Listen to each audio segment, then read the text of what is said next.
Hey guys, welcome to a brand new episode of Harry Potter Hogwarts Mystery. Today we are talking about energy, showing you all the locations where you can get hidden energy and just some tips for using your energy wisely when completing missions to help you get through the game as smoothly as possible. There is a lot of hate for this. You just need to go on Twitter and you can see the top comments with any post from Harry Potter Hogwarts Mystery usually follows the energy disaster, or having to wait 30 minutes to get through, waiting for your energy to restore. Yeah. So first I'm going to show you the hidden locations, all of them, so you can get the best of your energy, how often you can claim that, and also how to make the best use of some of these missions so you use your energy wisely, because you can end up spending more energy than you need to when doing big missions, and I'll show you how in a couple of minutes. On every level in Hogwarts, there is a hidden object that you can click on to obtain one piece of energy. The first in the East Towers is in the black painting, where a creepy lady in a wedding dress will come out, or maybe a bridesmaid, I don't know. In the West Towers, it's the other painting that has 3 oranges drop down and 1 energy. In the lower floor west, there are 2 hidden objects. The first one is here, where you cast Incendio, and that will light up. The next one is between these 2 statues. They realize they're not very symmetrical, and this guy's like, you have that, and I'll take the shield. Yeah, give me that. Right, now look that way. Yep. That's symmetrical now. So that's one other way of getting it. The dungeons has a house elf that is sleeping on the job, and if you wake him up, get back into the kitchens, get back to work, he will go. The final one in year 1 is in the castle grounds. That's where there's a stick and you say Fet to Fang. Is it Fang? You will find out whether or not it is in year 2, I believe. And he goes running off with his stick, and he'll be back in 4 hours time, like all the other ones will be. Lower floor east has one item that you can click, and that is these 5 books. And casting a little spell, I don't know what spell I would cast to get all those books to be reordered, but I've just done it, and that's the final one in year 2. So you won't be able to obtain that if you're in year 1. Year 2, that will become available.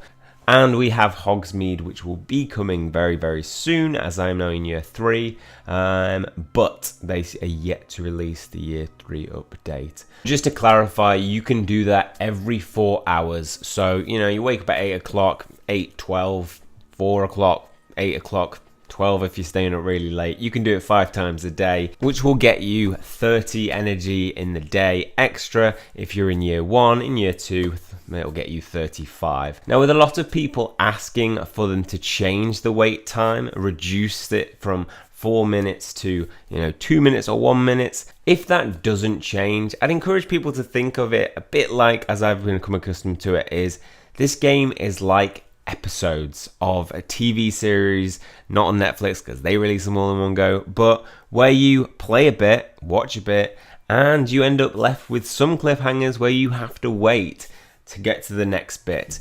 And whilst at the moment that will seem like a frustrating concept, but trust me, later on it's worth it. You end up with storylines that are getting so good that you just can't wait, but you have to. And there's something about that. That's why in episodes like TV series, they leave cliffhangers, because it makes you want the next one, and it makes it so much better when it finally comes out.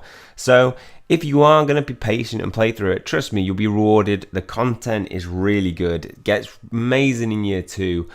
So if you're frustrated by it, don't worry, you'll get used to it. And for me, it doesn't make the game any less enjoyable. The next tip is about not wasting energy unnecessarily. So when you are completing a class, you obviously have stars. In between each star, you get a set of choices, and each of them will take energy to do so and complete that action.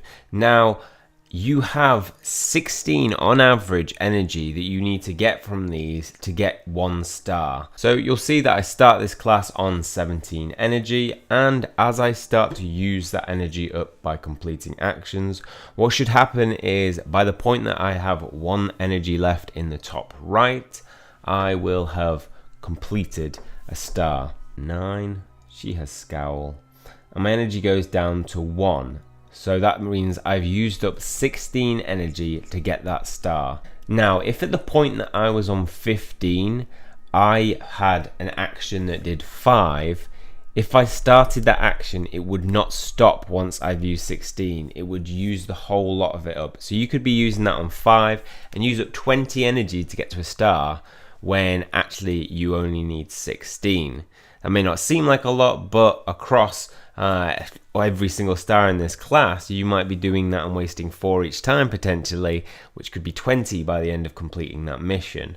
A lot of energy to waste when, you know, we've already got an energy drought basically. Now note that I said on average it is 16. Sometimes in rare cases, I found more often it is 16, but sometimes it is 17 energy. So what I would say is when you are adding up, you know, make sure you click on the ones that are available to see how much they're worth and try and tot them up in your head as you're going along. By doing so, you'll get up to around 14 and you can make the decision to either take a 2 for copy ingredients like and take it up to 16, or you might have a 1 left. That means that if it's not 16 energy to get that complete star, you're not going to waste any extra stars doing a 3 to get that extra bit of energy you need to get the star. So just to reiterate, you want to be aiming for using 16 energy every time you are going for 1 star.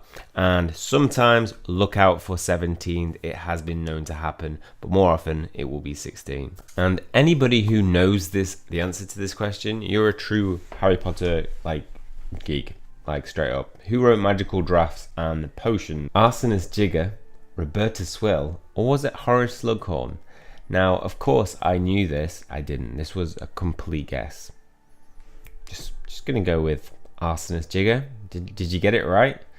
Did you know it? If you knew it, then well done. Congrats. I mean, I'm such a Harry Potter geek that I have a mug with Harry Potter Hogwarts Mystery and my avatar on. So, you know, if you got that right, you're on standard with me. Okay, well that's all for this episode. Hopefully you've enjoyed it. And if you have, can you please hit that like button? That would really help the channel out. Hit subscribe if you want to keep up to date with future information. And definitely put your comments in the description. I want to know what you guys think about this time energy crisis. Do you think it needs changing? Some of you have already been playing the beta. Do you think it needs changing? Do you think it's actually fine as it is? Let me know your thoughts. Okay, that's all for this one. See you soon.